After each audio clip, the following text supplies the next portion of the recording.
وکفا والصلاة والسلام علی نبی الہدا اما بعد رب اشرح لی صدری ویسر لی امری واحلل عقدۃ من لسانی یفقہوا قولی۔ عزیزان گرامی قدر، پچھلی نشست میں ہم یہ بات کر رہے تھے کہ مغربی فکر و تہذیب ہے کیا اور وہ کہاں پائی جاتی ہے۔ آج میں نے یہ مناسب سمجھا کہ مغربی فکر و تہذیب کے جو بنیادی نظریات ہیں وہ آپ کے سامنے رکھ دیے جائیں۔ چنانچہ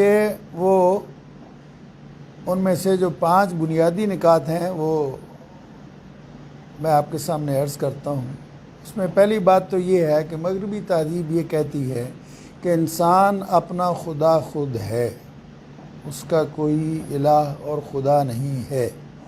لہذا انسان اپنے فیصلے خود کر سکتا ہے، وہ خود مختار ہے، مختار مطلق ہے۔ گویا کہ اللہ کی اور اس کی بھیجی ہوئی ہدایت کی، وحی کی کوئی ضرورت نہیں ہے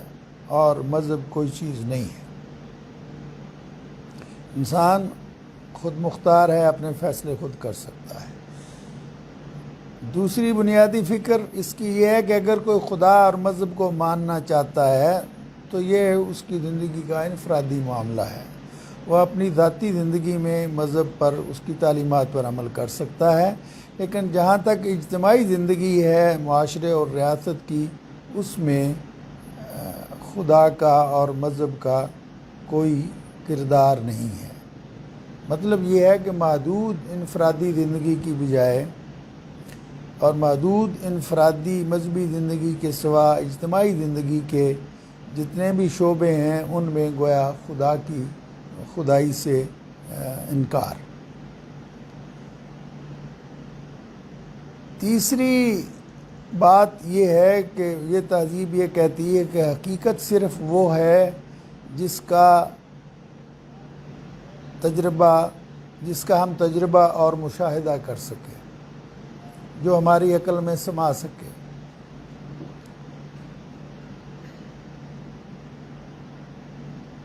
گویا کہ علم کا ماخذ جو ہے وہ وہی نہیں ہے، اللہ تعالیٰ کی تعلیمات نہیں ہیں، بلکہ سائنسی طریقہ کار ہے کہ جو چیز عقل میں آتی ہے وہ صحیح ہے، اور جس چیز کو ہم سن کر، دیکھ کر، مشاہدے سے، تجربے سے ہم سمجھ سکتے ہیں وہی صحیح ہے۔ جہاں تک مذہبی تعلیمات کا تعلق ہے، چونکہ ان کو سائنس کی کسوٹی پر پرکھا نہیں جا سکتا، ان کو دیکھا، تولا، ناپا، ماپا نہیں جا سکتا، لہٰذا وہ علم نہیں ہے اور وہ حقیقت نہیں ہے، چنانچہ وہ مذہب کو توہمات اور اوہام کہتے ہیں۔ چوتھی بنیادی بات جو اس تہذیب نے اس کی فکر میں سامنے آتی ہے وہ یہ ہے کہ زندگی صرف دنیا کی زندگی ہے، آخرت نہیں ہے، لہذا ہمیشہ اس دنیا کے بارے میں، اس کی آسائشوں کے بارے میں، اس میں ترقی اور کامیابی کے بارے میں ہمیں سوچنا چاہیے اور اس کی فکر کرنی چاہیے۔ اور یہ تہذیب آخرت کا اس لیے انکار کرتی ہے کہ اسے سائنسی انداز میں 2 اور 2 4 کی طرح ثابت نہیں کیا جا سکتا۔ گویا اس تہذیب کا مطلب ہے مادہ پرستی، دنیا پرستی، آخرت کا انکار اور حب مال و جاہ۔ 5واں نقطہ جو میں نے اس کے لیے منتخب کیا ہے وہ یہ ہے کہ انسان دوسرے حیوانوں کی طرح محض ایک انسان ہے، محض ایک حیوان ہے، وہ کوئی اشرف المخلوقات نہیں ہے، بلکہ اس کی ضروریات، اس کے تقاضے وہی ہیں جو دوسرے حیوانوں کی طرح ہیں،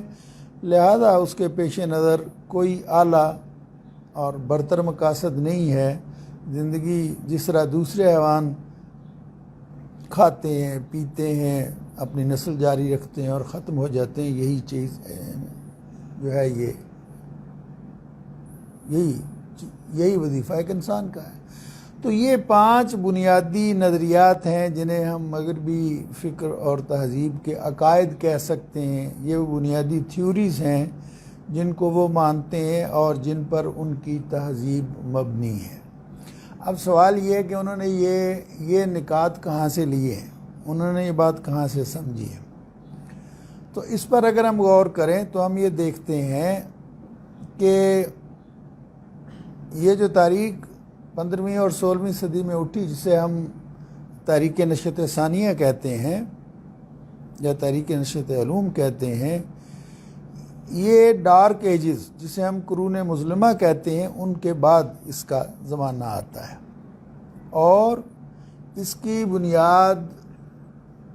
جو تھی وہ 2 پچھلی تہذیبوں سے استفادے پر مبنی تھی. ایک یہ کہ یونان کی فکر اور تہذیب کیا تھی. اب یونان کی فکر اور تہذیب کو آپ جانتے ہیں کہ اس میں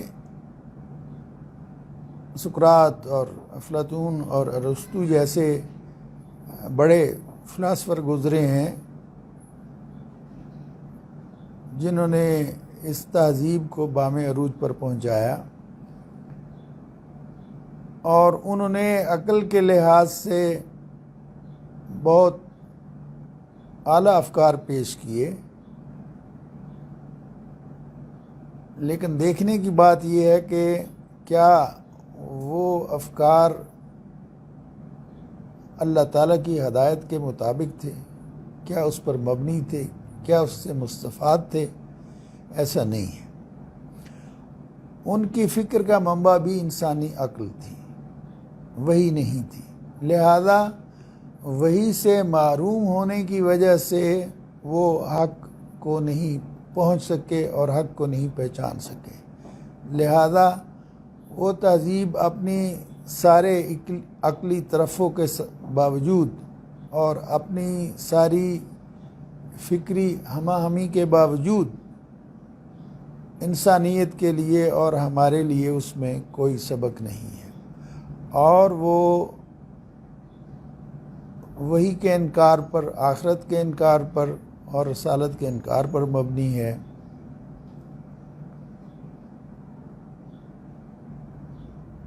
چنانچہ قرون مظلمہ کے بعد جب نشأت ثانیہ کا دور شروع ہوا تو اس وقت ان کے سامنے جو چیز تھی وہ یہ تھی کہ یونانی فکر اور تہذیب سے ہم استفادہ کریں، ان کے علوم کا احیاء کریں، اور جو باتیں انہوں نے سوچی تھیں اس کو آگے بڑھائیں. دوسری چیز جو ان کے پیش نظر تھی وہ رومن تہذیب تھی. رومن تہذیب یہ تھی کہ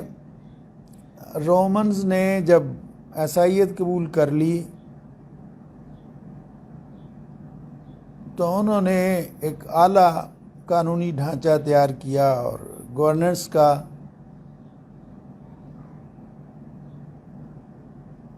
گورننس کے بہت مفید نظریات پیش کیے اور ان پر عمل کر کے دنیا کو دکھایا،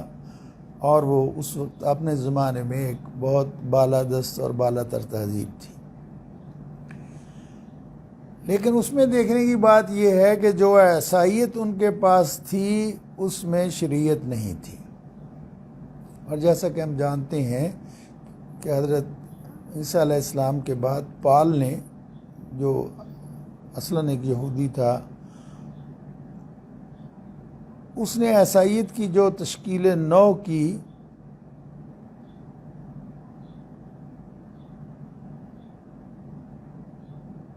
اس میں جو شرعی احکام تھے اس کو ان سے الگ کر دیا. اور یہ بات بھی ہمارے پیش نظر رہنی چاہیے کہ حضرت عیسیٰ علیہ السلام اللہ کے نبی تھے اور ان پر وحی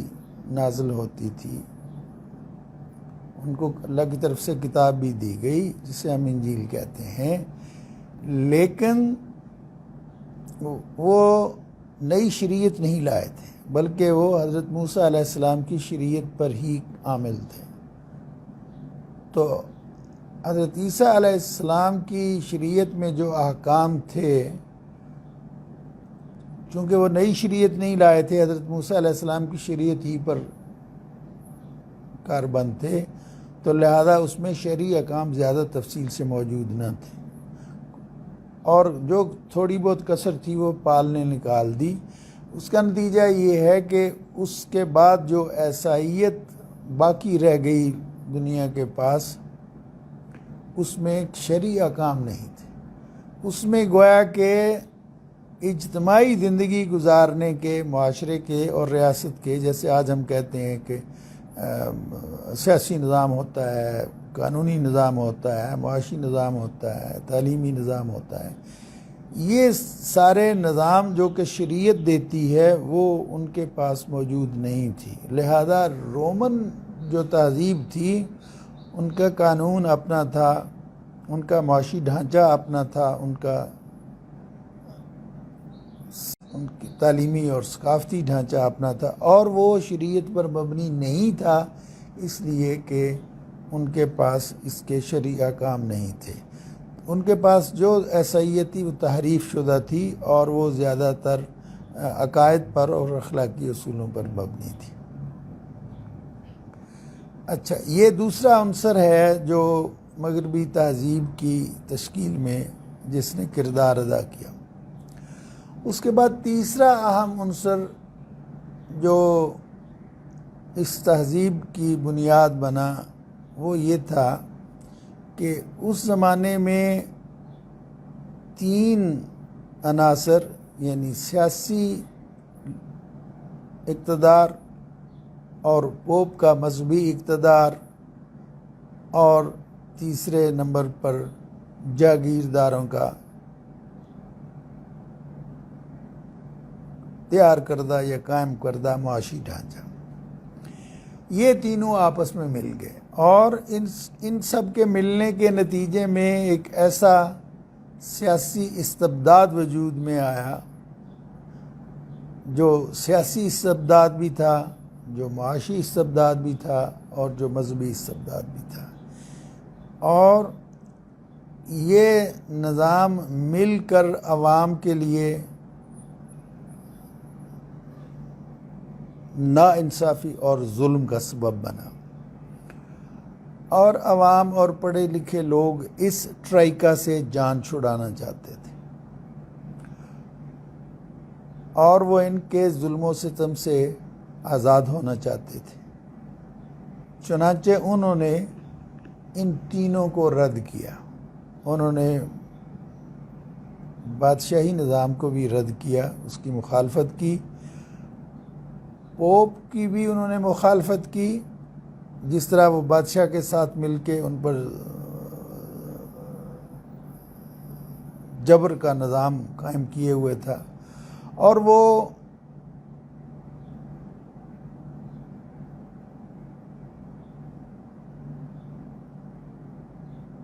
یعنی ان کے مذہبی استبداد نے سیاسی طاقت کے ساتھ مل کر عوام کے خلاف ایک ایسا محاذ کھڑا کیا ہوا تھا جس میں عوام کے لیے سکھ کا سانس لینے کا کوئی طریقہ نہیں تھا۔ چنانچہ اس زمانے کی ہم بات کریں، چونکہ اس وقت انڈسٹری نہیں تھی، تجارت کم تھی، اور زمین ہی بڑا معاشی عامل تھا۔ ہمارے ہاں بھی آپ دیکھتے ہیں کہ ان صدیوں میں جاگیرداری نظام ہی ساری دنیا میں اس وقت مروج تھا، لیکن بات یہ ہے کہ وہ زمین ہی کو اگر بہت بنیادی عامل مان لیا جائے ویلتھ کریشن کا، تو اسے بھی انصاف کی بنیادوں پر چلایا جا سکتا ہے، جس طرح کہ مسلمانوں نے اپنے دور حکومت میں چلایا۔ لیکن یہاں قرون مظلمہ میں یہ ہوا کہ جب رومن تہذیب ختم ہو گئی اور جب ان سے مغربی اہل علم نے اس سے نکلنا چاہا، تو جن چیزوں سے انہوں نے جان چھڑائی چاہی وہ 3 تھے۔ ایک یہ کہ بادشاہ اور دوسرے پوپ اور تیسرے جاگیرداری، اس ٹرائکا سے وہ نکلنا چاہتے تھے۔ چنانچہ انہوں نے مذہب کی مخالفت کی اور نئے نظریات پیش کیے۔ جو نئے نظریات پیش کیے وہ یونانی تہذیب پر مبنی تھے اور رومن تہذیب سے مستفاد تھے۔ یہاں ایک یہ بات بھی یاد رکھیے کہ بعض لوگ یہ کہتے ہیں کہ جی ہم مغربی تہذیب کو برا بھلا کیوں کہتے ہیں، مغربی تہذیب کے ماننے والے تو عیسائی ہیں، اور عیسائی جو ہیں وہ اہل کتاب ہیں، اور اہل کتاب کے بارے میں اللہ اور اس کے رسول نے جو ہمیں ہدایات دی ہیں ان میں ان کی خصوصی حیثیت ہے، ان کے ساتھ کھانے پینے کی جائز ہے، ان کا ذبیحہ جائز ہے، ان کی خواتین کے ساتھ نکاح جائز ہے، اور گویا کہ وہ تو ان کی حیثیت کوئی کافروں کی سی تو نہیں ہے، بلکہ وہ تو اہل کتاب ہیں اور مسلمانوں کے ساتھ ان کا خصوصی تعلق ہونا چاہیے۔ میں یہ سمجھتا ہوں کہ یہ بہت بڑا مغالطہ ہے جو مغرب پرست لوگ یا مغرب کے حامی لوگ جو ہیں عام مسلمانوں کو دیتے ہیں، اور ان کے پیش نظر یہ ہے کہ لوگ مغربی تہذیب کی حقیقت نہ سمجھ جائیں اور اس سے دور نہ ہوں، بلکہ اس سے معانست محسوس کریں اور اپناہٹ محسوس کریں، اور وہ یہ کہتے ہیں جی کہ دیکھیے وہ تو سارے لوگ امریکہ اور یورپ والے لوگ سارے عیسائی ہیں، اور عیسائی جو ہیں وہ اہل کتاب میں سے ہیں، تو ہمیں مغربی فکر اور تہذیب کو لادینیت پر مبنی کہہ کر یا اسے ہومنزم پر، ہومنزم وہ نظریہ ہے جو کہ نشت ثانیہ کی تحریک کے نتیجے میں سامنے آیا۔ اس پر انشاءاللہ ہم تفصیلی گفتگو بعد میں کریں گے۔ اس وقت جو میں کہنا چاہتا ہوں وہ یہ ہے کہ مغربی تہذیب عیسائیت پر مبنی نہیں ہے، اور اس میں عیسائی عقائد کا اور عیسائی مذہب کا کوئی خاص کردار نہیں ہے۔ یہ بات آپ آسانی سے سمجھ سکتے ہیں اگر آپ یہ دیکھیں کہ عیسائیت کیا ہے۔ جو عیسائیت اس وقت ہمارے پاس موجود ہے، یا جو اس وقت موجود تھی جب کہ یورپ میں نشت ثانیہ کی تحریک چلی، تو اس میں دیکھیے پہلی بات تو یہ ہے کسی بھی دین میں جو 4 5 6 بنیادی چیزیں ہوتی ہیں، مثلا پہلی چیز اس میں یہ ہے کہ ان کے پاس الہامی کتاب تھی، جس طرح ہمارے پاس قرآن مجید ہے۔ اچھا، یہاں ایک اس لحاظ سے بھی یہ بات ضروری ہے کہ اس غلط فہمی سے نکلا جائے، اس لیے کہ ہم مسلمان ہیں، ہم جو مسلمان ہیں ہم ہر معاملے میں اپنے دین کی طرف دیکھتے ہیں۔ ہمارا دین جو ہے وہ ایک کیا کہنا چاہیے کہ ایک جامع اور کمال اور شمول رکھنے والا دین ہے، اور زندگی کے سارے پہلوؤں سے بحث کرتا ہے، اور زندگی کے ہر پہلو سے وہ رہنمائی کرتا ہے۔ اس لیے ہمارے مسلمانوں کے پاس جب بھی کوئی چیز پیش ہو، جب بھی کوئی نظریہ پیش ہو، جب بھی کوئی خیال سامنے آئے، جب بھی کوئی نیا معاملہ پیش ہے، تو ہم فوراً مذہب کی طرف رجوع کرتے ہیں کہ شریعت کیا کہتی ہے، دین کیا کہتا ہے، اس لیے کہ ہمارے پاس اللہ کی کتاب محفوظ ہے الحمدللہ، اور وہ اس لیے محفوظ ہے کہ شاید ہم اس کی حفاظت کا حق ادا نہ کر سکتے۔ اللہ تعالیٰ نے فرمایا اِنَّا نَحْنُ نَزَّلْنَا الذِّکْرَ وَإِنَّا لَهُ لَحَافِظُونَ، اللہ تعالیٰ نے اس کی حفاظت کا ذمہ خود لے لیا۔ تو ہم ہر معاملے میں اپنے دین کی طرف رجوع اس لیے کرتے ہیں کہ ہمارے پاس دین کے ماخذ ہمارے پاس محفوظ ہیں، ہمارے پاس اللہ کی کتاب محفوظ ہے۔ اب عیسائیوں کو دیکھیے تو ان کے پاس اللہ کی کتاب محفوظ نہیں ہے۔ انجیل جو ہے یا اناجیل کہنا چاہیے، وہ کئی انجیلیں ہیں، کئی لوگوں نے مرتب کی ہیں، اور وہ اسی طرح کی چیزیں ہیں جس طرح کہ ہمارے ہاں مثلا مختلف راویوں نے احادیث مرتب کی ہیں۔ جس طرح احادیث کی ہمارے یہاں روایت ہوئی ہے، گویا کہ یعنی ایک ہے قرآن جو اللہ کی کتاب ہے، دوسرے ہیں نبی کریم صلی اللہ علیہ وسلم کے فرامین، وہ دوسرے لوگ کہتے ہیں۔ ایک صحابی کہتا ہے، حضرت ابو ہریرہ فرماتے ہیں کہ میں نے نبی کریم صلی اللہ علیہ وسلم کو دیکھا کہ آپ نے یہ فرمایا یا آپ نے یہ کیا،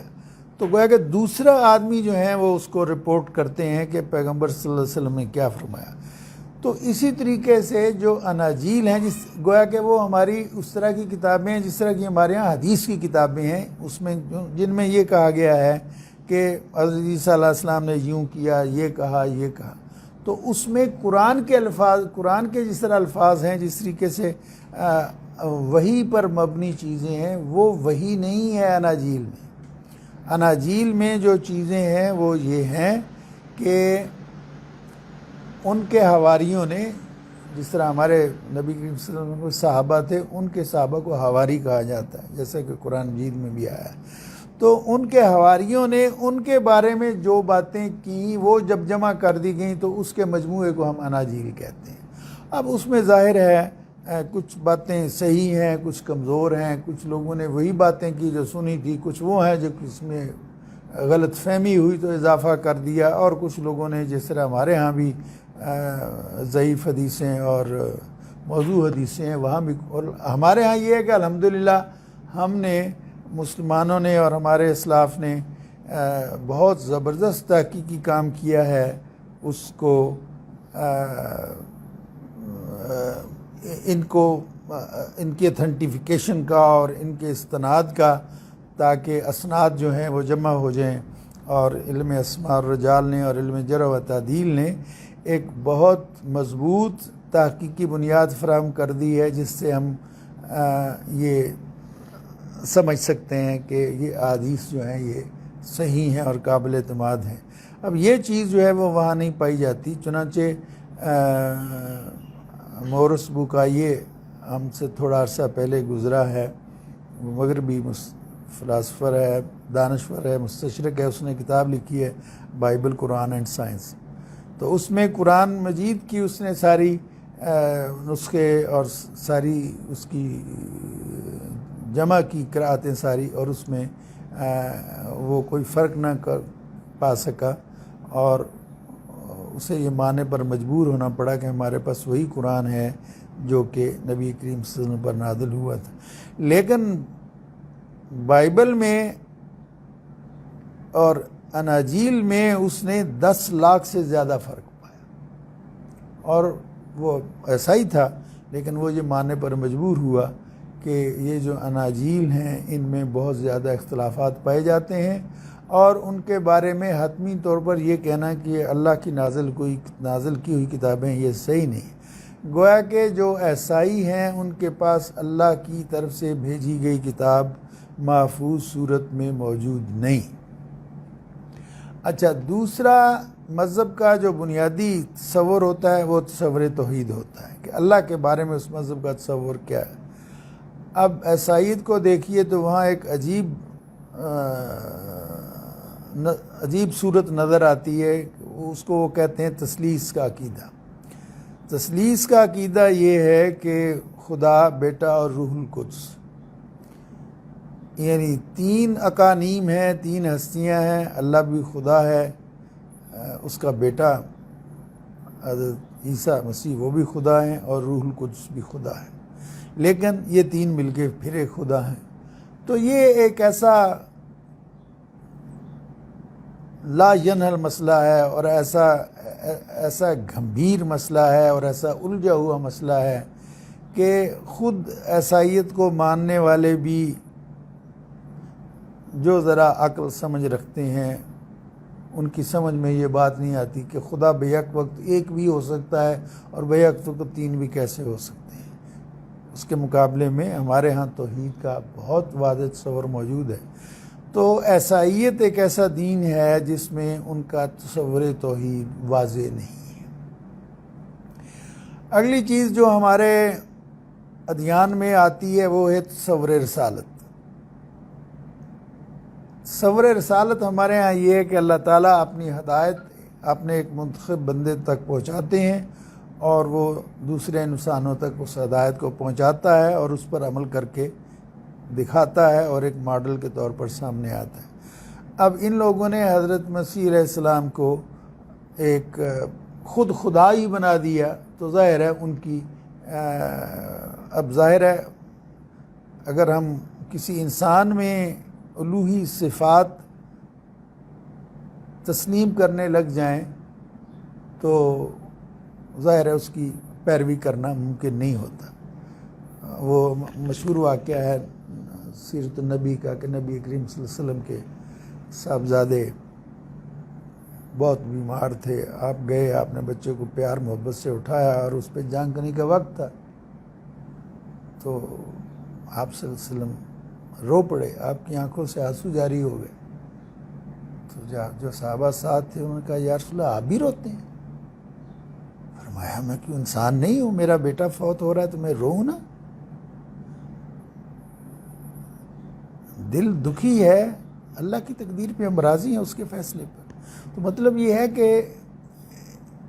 جب انسان پیغمبر اگر انسان نہ ہو، قرآن مجید نے اس بات کو اسی طریقے کئی دفعہ کہا کہ اگر زمین میں فرشتے بس رہ رہے ہوتے تو ہم کوئی فرشتہ تمہاری طرف بھجوا دیتے۔ لوگ جب اعتراض کرتے تھے یہ اچھا پیغمبر ہے جی، شادی کی ہوئی ہے، بال بچے دار ہے، کھاتا ہے پیتا ہے، بازاروں میں سودا سلف خریدتا ہے، تجارت کرتا ہے، تو اللہ تعالیٰ فرماتے ہیں کہ اگر فرشتے زمین میں رہ رہے ہوتے تو ہم فرشتے کو نبی بنا دیتے۔ اب تم انسان ہو تو تمہارے لیے انسان ہی بھجوانا ضروری ہے تاکہ تمہارے لیے وہ قابل عمل ہو اور اس کا اسوہ جو ہے وہ تمہارے لیے قابل تقلید ہو۔ تو ان کے ہاں تصور رسالت ہی صحیح نہیں ہے، لہذا کوئی ان کے رسول کی پیروی کا کیا سوچے۔ پھر ان کی عیسائیت کا ایک چوتھا بڑا جو نظریہ ہے وہ موروثی گناہ کا تصور ہے اور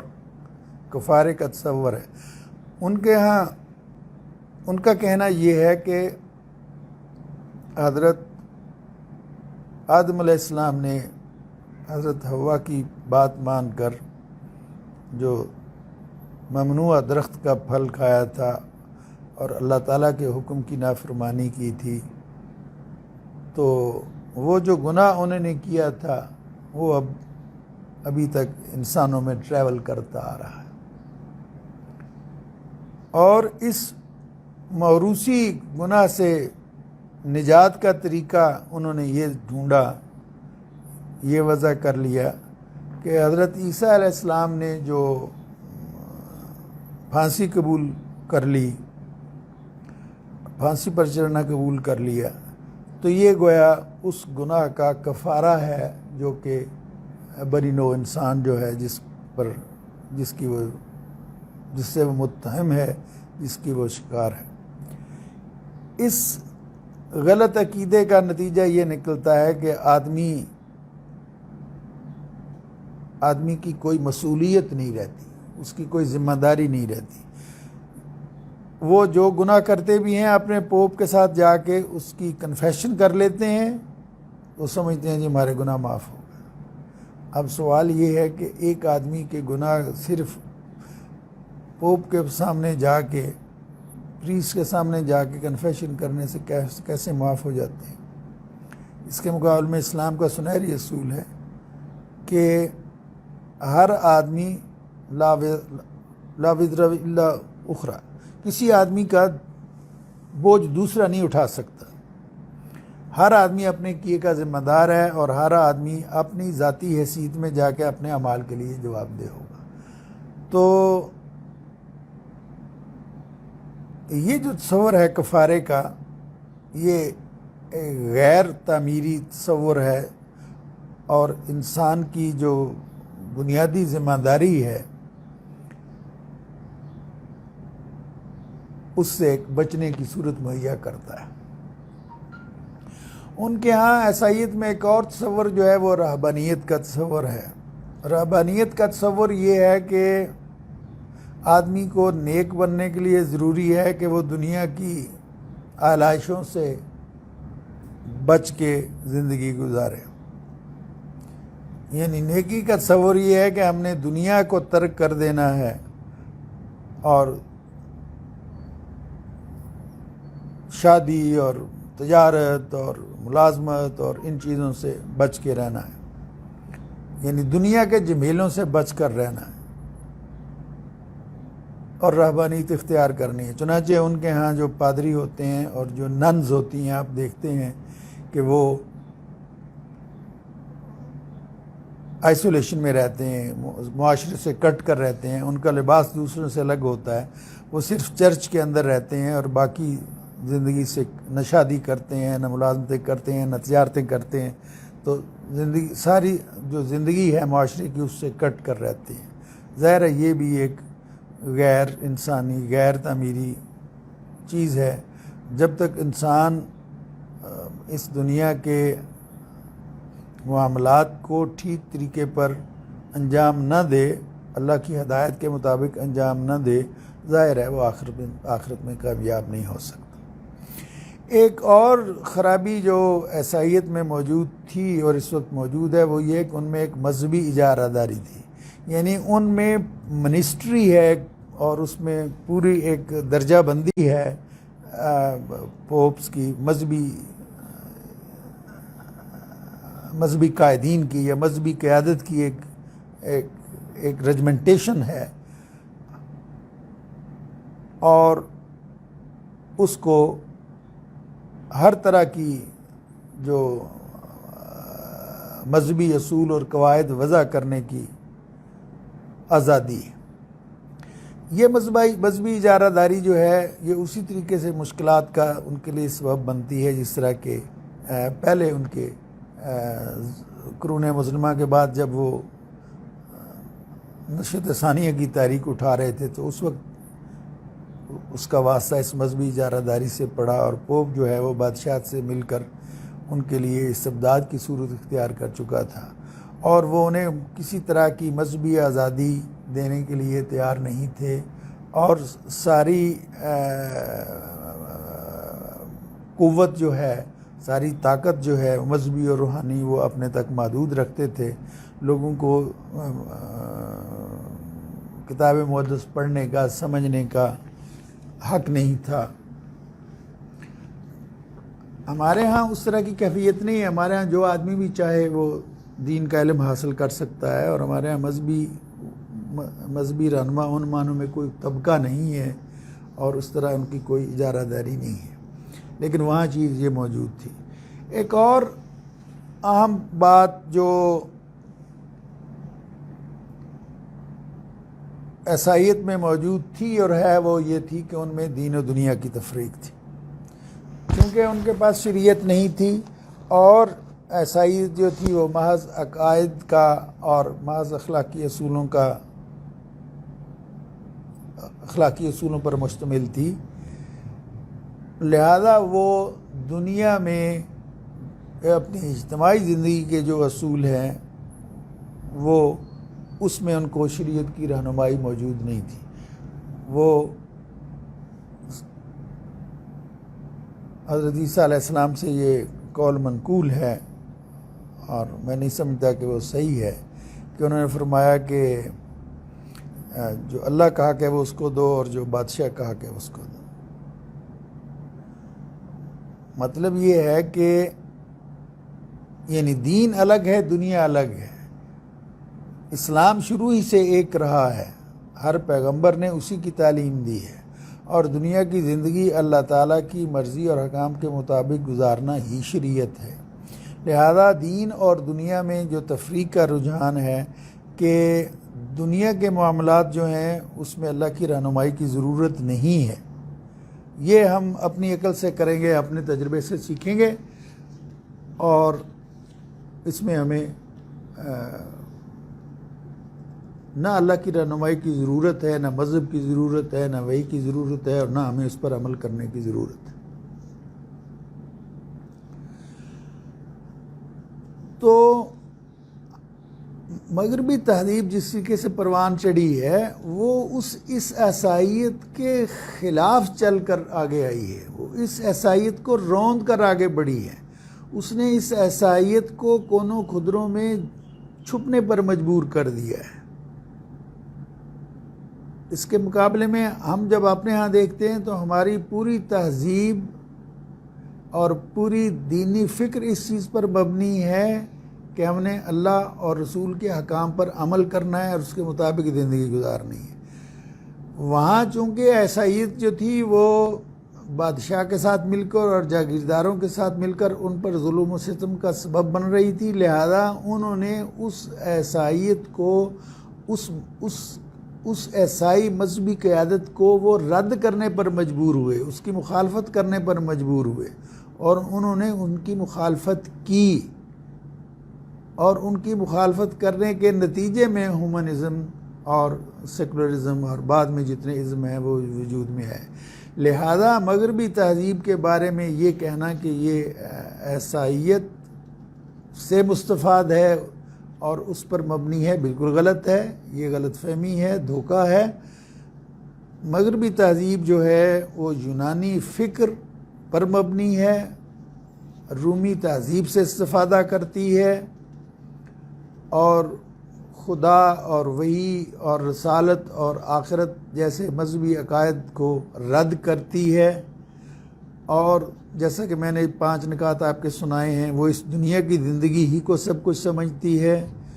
اور اللہ کے مقابلے میں انسان کی خدائی کا، اس کی خود مختاری کا اعلان کرتی ہے، کسی آسمانی کتاب کو نہیں مانتی۔ تو اس لحاظ سے جو مغربی تہذیب ہے اس کے بارے میں یہ کہنا کہ یہ عیسائیت پر مبنی ہے، غلط ہے۔ حقیقت یہی ہے، جیسا کہ میں نے عرض کیا، کہ یہ یونانی فکر اور تہذیب سے اس نے استفادہ کیا ہے، اور رومی تہذیب کے اور ان کے قانونی اور انتظامی ڈھانچے سے اس نے استفادہ کیا ہے، اور یہ مذہب کی مخالفت کر کے اور عیسائیت کی مخالفت کر کے وجود میں آئی ہے۔ اور وہاں جو اس وقت بھی لوگ ہیں وہ ان میں سے مغربی تہذیب کے ماننے والوں کی ایک کثیر تعداد جو ہے وہ عیسائی نہیں ہے، برائے نام عیسائی بھی نہیں ہے، اور جو لوگ ہیں وہ بھی برائے نام عیسائی ہیں ان معنوں میں کہ وہ صرف اپنی ذاتی زندگی میں جیسے ہم نماز پڑھتے ہیں، روزہ رکھ لیتے ہیں، اس طریقے سے وہ بھی، اب ان کا نماز بھی کوئی نہیں ہے۔ نماز کیا ہے؟ ہفتے میں ایک دن چرچ جانا ہے، جا کے گانا گا کے جا کے دعا مانگنی ہے، اور بہت کم لوگ ہیں ان میں سے جو روزے بھی رکھتے ہیں اور آخرت کا تصور رکھتے ہیں۔ تو آج کی اس گفتگو کا خلاصہ یہ ہے کہ مغربی فکر اور تہذیب عیسائیت پر مبنی نہیں ہے، اس سے اس نے فیض نہیں لیا، بلکہ یہ یونانی فکر اور تہذیب سے اس نے اپنے اصول اخذ کیے ہیں، اور رومی تہذیب سے اس نے استفادہ کیا ہے، اور یہ خدا، رسول اور آخرت کی منکر ہے، اور مذہب کی مخالف ہے، اور وحی کی مخالف ہے۔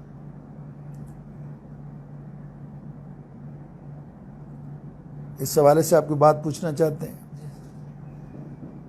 جیسا کہ آپ نے کہا دین دنیا میں فرق کرتے ہیں،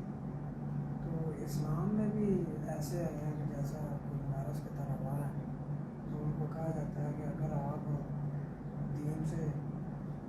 دین پڑھتے ہیں اور اس کے علاوہ آپ اسکول کالج کی تعلیم حاصل کریں گے تو پھر آپ دنیا میں پڑھ جائیں گے، دین کا کام نہیں کر سکتے، اس ٹریک سے ہٹ جائیں گے۔ تو آپ کے نظریات جو ہیں۔ ہاں جی، یہ عزیزم نے سوال کیا ہے کہ اگر آپ کہہ رہے ہیں کہ وہ عیسائیوں کے ہاں دین دنیا میں فرق ہے، تو یہ تو آج فرق ہمارے ہاں بھی موجود ہے، اور ہمارے ہاں مدارس میں جو کچھ پڑھایا جاتا ہے وہ صرف دینی علوم پڑھائے جاتے ہیں، مذہبی علوم پڑھائے جاتے ہیں، اور دنیاوی علوم نہیں پڑھائی جاتے، اور جو کالجوں یونیورسٹیوں میں دنیاوی علوم پڑھائے جاتے ہیں وہاں دینی علوم نہیں پڑھائے جاتے۔ تو یہ بات، یا کوئی اگر مدرسے کا فارغ التحصیل طالب علم جو ہے وہ اگر تجارت کرنے لگے یا عام ملازمت کرنے لگے، مطلب دینی کام میں نہ مصروف ہو، تو کہتے ہیں یہ تو دنیا داری میں چلا گیا ہے، اس نے تو جو دین جتنا پڑھا تھا اس نے اس کو ضائع کر دیا۔ تو میں سمجھتا ہوں کہ یہ رویہ غلط ہے، اسلام میں جو دین دنیا کی تفریق نہیں ہے وہ ہمارے تعلیمی نظام میں بھی نہیں ہونی چاہیے. ہمارے ہاں جو ہمارا نظام تعلیم ہے، یوں سمجھیے کہ اگر آپ پچھلی 2 صدیاں چھوڑ دیں جو غلامی کی ہیں یا خلافت کے بعد کا زمانہ ہے، اس سے پہلے آپ دیکھیں تو ہمارے ہاں نظام تعلیم ایک ہی تھا اور اس میں دین اور دنیا کی کوئی تفریق نہیں تھی. سارے لوگ دین کی بنیادی تعلیم حاصل کرتے تھے اور پھر اپنے اپنے شعبے میں تخصص حاصل کر لیتے تھے. بعض کا دنیاوی علوم میں تخصص حاصل کرتے تھے اور ایسے لوگ بھی کثیر تعداد میں تھے جو دینی علوم میں تخصص حاصل کرتے تھے. لیکن دینی علوم جو بنیادی دینی معلومات ہیں وہ سارے لوگوں کو میسر تھیں اور سب لوگوں کی دینی تربیت بھی ہوتی تھی. تو اس لیے جو صحیح اسلامی تعلیمی نظام ہے اس میں دین و دنیا کی تفریق نہیں ہے، اور موجودہ جو تفریق پیدا کر دی گئی ہے یہ غلط ہے، نقصان دہ ہے. اب اس کا نقصان آپ اسی سے اندازہ لگائیے کہ آپ ہمارے دینی مدارس جو ہیں وہ جو افراد وہ تیار کر رہے ہیں وہ معاشرے اور ریاست کو نہیں چلا سکتے. ان میں اتنی صلاحیت نہیں ہوتی، انہیں اس کام کے لیے تیار ہی نہیں کیا جاتا. تو نتیجہ یہ ہے کہ اور معاشرے اور ریاست کو چلاتے کون ہیں؟ کالجوں یونیورسٹیوں کے لوگ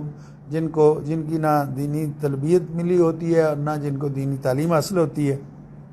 نتیجہ یہ ہے کہ ہماری ریاست چلانے والے جو لوگ ہیں وہ ایسے لوگ ہیں جو کہ دین کے عالم نہیں ہیں اور دین پر عمل کرنے والے نہیں ہیں، اور جو دین کو جاننے والے ہیں وہ مسجدوں اور مدرسوں تک محدود ہیں. میں یہ سمجھتا ہوں کہ یہ